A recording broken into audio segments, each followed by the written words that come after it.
ಬೆಂಗಳೂರಿನ ಕೋಗಿಲು ಲೇಔಟ್ನಲ್ಲಿ ಅಕ್ರಮ ಮನೆ ತೆರವಾದ ನಂತರದ ಬೆಳವಣಿಗೆಗಳು ಕಳೆದ 4-5 ದಿನಗಳಿಂದ ಏನೆಲ್ಲ ನಡೀತು ಅಂತ ನಿಮಗೆ ಗೊತ್ತಿದೆ. CM Kerala CM Pinarayi Vijayan interfere ಆಗಿದ್ದರಿಂದ ಹಿಡಿದು ಪ್ರತಿಯೊಂದು ಕೂಡ ಬೆಂಗಳೂರು ಕೋಗಿಲು ಲೇಔಟ್ ಅಕ್ರಮದಾರರಿಗೆ ಸಕ್ರಮ ಭಾಗ್ಯ ಸರ್ಕಾರದ ವತಿಯಿಂದ ಅಕ್ರಮವಾಗಿ ವಾಸ ಆಗಿದ್ದವರಿಗೂ ಈಗ ಪುನರ್ವಸತಿ ಭಾಗ್ಯ.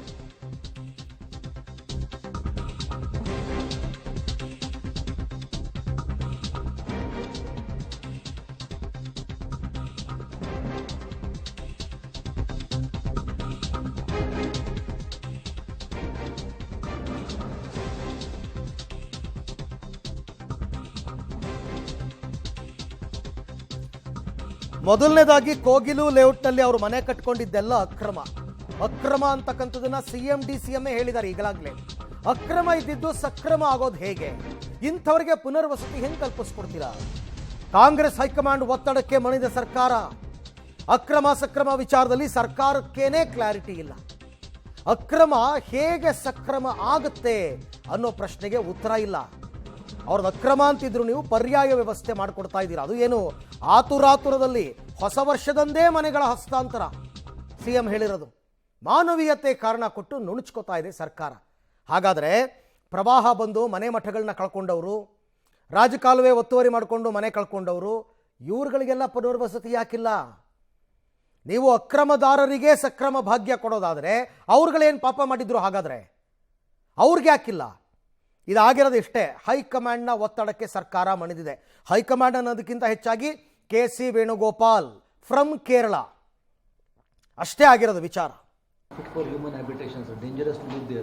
On the ground of humanitarian grounds, we are making alternative arrangement. ಅದು ನೋಡ್ತಾರೆ ಕಾರ್ಪೊರೇಷನ್ ಅವರು. ಇನ್ನು ಮುಂದೆ ಬರಬಾರ್ದಾಗ ನೋಡ್ಕೋಬೇಕು ಅಂತ ಮಾಡಿದ್ದೀನಿ. ಇನ್ನು ಮುಂದೆ ಯಾರು ಕೂಡ ಅಧಿಕಾರಿಗಳಿಗೆ ಜವಾಬ್ದಾರರು ಅದಕ್ಕೆ ಅಂತ ಹೇಳಿದ್ದೀನಿ.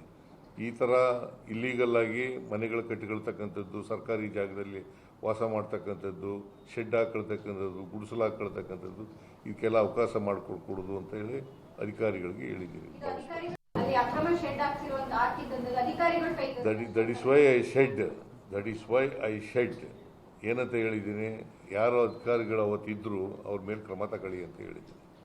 ಬಡವರಿಗೆ ಕೊಡಬೇಕಂತ ಮನೆಗಳು ಕಟ್ಟಿದ್ರು. ಇದು ಬಡವರಿಗೆ ಕೊಡಬೇಕಂತ ಮನೆಗಳು ಕಟ್ಟಿರೋದು.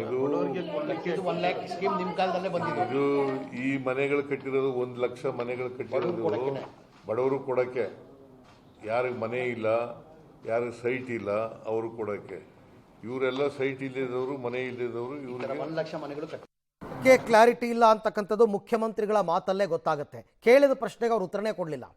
ಈಗ ಇವರಿಗೆ ಮಾನದಂಡ ಏನು? ಅಕ್ರಮದಾರರು ಅಂತ ಹೇಳಿದ ಮೇಲೆ ಅವರಿಗೆ ಸಕ್ರಮ ಹೇಗೆ ಮಾಡಿಕೊಡ್ತೀರಾ? ಅದಕ್ಕೇನಾದ್ರು ಒಂದು ಮಾನದಂಡ ಇರಬೇಕಲ್ಲ. ಹೆಂಗೆ?